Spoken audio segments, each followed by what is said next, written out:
नमस्कार दोस्तों, कैसे हैं आप सब। आशा करते हैं आप सब अच्छे होंगे।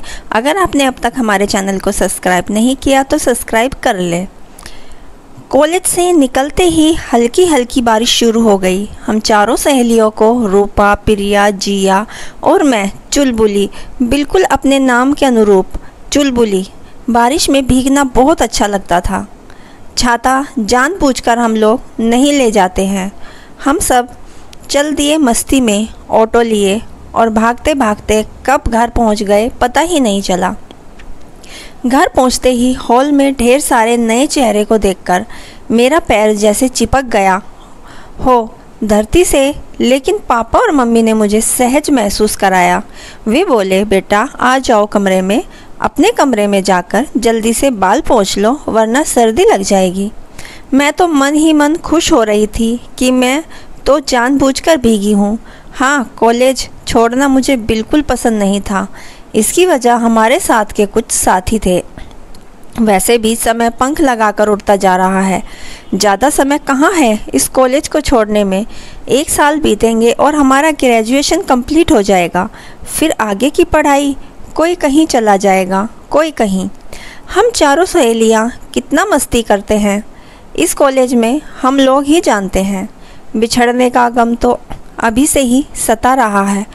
खैर, एक एक दिन बहुत ही महत्वपूर्ण है। अभी तो 1 साल बाकी है और उससे भी खास वजह है हमारे एक प्रिय मित्र जिससे मैं बहुत प्यार करती हूँ। पता नहीं ज़िंदगी में वो मुझे मिलेंगे या नहीं। खैर, जो ईश्वर की मर्जी।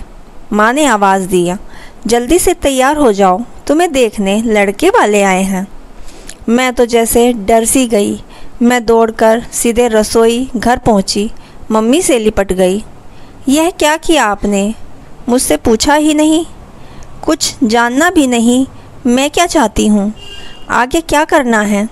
ढेर सारे सवाल एक साथ कर डाले। बस करो लाडो, अभी से इतने सवाल एक एक करके पूछो। मेरी आंखों में आंसू बहने लगे। माँ ने कहा, अच्छे घर का लड़का है। अपने समाज के लोग लड़की के लिए रिश्ता देखने लड़के वालों के यहाँ जाते हैं और तुम कितनी किस्मत वाली हो कि लड़के वाले हमारी गुड़िया को देखने आ रहे हैं। यह हमारे लिए एक बड़ी बात है। तुम्हारी मर्ज़ी नहीं होगी तो हम मना कर देंगे। तुम्हारी मर्ज़ी के खिलाफ़ तुम्हारा विवाह नहीं करेंगे। मैं अपनी चुलबुली का चुलबुलापन नहीं खोना चाहती हूँ। मैं मम्मी से लिपट गई, फिर आंखों में मोती लेकर अपने कमरे में पहुंच गई। उदास मन से तैयार होते होते सोचने लगी कि किस तरह से राहुल से मुलाकात हुई थी। मेरे कॉलेज में नामांकन थोड़ा विलम्ब से हुआ। लेट फाइल के साथ मेरे कॉलेज का आज पहला दिन था। मैं डरते डरते एक लड़के से पूछी, जियोग्राफी का क्लास किधर है? उसने कहा, बाएं से जाओ, वहाँ एक सीढ़ी मिलेगी, ऊपर पहुंचकर दाएं मुड़ जाना, वही तीसरी क्लास जियोग्राफी की है। मैंने कहा, जी शुक्रिया, और अपनी मंजिल की ओर कदम बढ़ाने लगी। अपने क्लास पहुंच गई। देखती हूँ वो लड़का मुझसे पहले आकर बैठा है। यह कैसे हुआ? मैं भी तो सीढ़ियों से आई थी, मैंने तो उसे नहीं देखा। लगता हो जैसे उड़ के पहुँच गया। यही सोचते हुए अपनी ओर देखा। क्या गज़ब की आंखें थी। उसने शरारती भरी नज़रों से मुझे देखा। मैं झेप गई। उसके बाद कॉलेज जाती तो मेरी नज़रें उसे ही ढूंढती, ना देखती तो बेचैन सी महसूस होने लगती। तब तक कई लड़कियों से दोस्ती भी हो गई थी। वो सभी चिढ़ाने लगी, तुम्हें प्यार हो गया है। मैं बोली, मुझे तो उसका नाम भी नहीं मालूम। चल झूठी, हम लोग एक साथ क्लास में पूरे दिन रहते हैं और नाम भी नहीं मालूम। सच्ची मुझे उसका नाम नहीं मालूम, पर उसे तो तुम्हारा नाम पता है। उसने मेरा नाम क्यों पता किया? मैंने सवाल किया। सहेलियों ने कहा, वो भी तुम्हें पसंद करता है, शायद तुमसे प्यार करता है। तब मैंने अपनी सहेली से उसका नाम पूछा।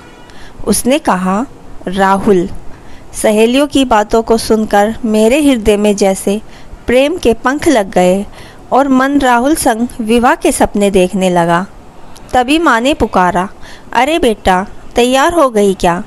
हाँ आई, कहते हुए अपनी बुआ के साथ नीचे हॉल में आई जहाँ लड़के वाले बैठे हुए थे। साथ में लड़का भी देखने आया था, लेकिन मैं नज़रें इतनी नीचे झुकी थी कि मुझे किसी के चेहरे नहीं दिखे। उधर से जब कहा गया हमारी तरफ से रिश्ता पक्का है, तब लड़के के बहन बहनोई ने कहा समय बदल गया है, लड़का लड़की आपस में कुछ देर बात कर ले तो अच्छा रहेगा। सब ने सहमति दे दी। ऊपर के कमरे में पहले मैं गई, पीछे से लड़के को भी लाया गया। मुझे तो यह शादी करनी ही नहीं थी, इसलिए मैं उल्टा मुंह करके बैठ गई। मुझे ना तो लड़का देखना है ना शादी करनी है।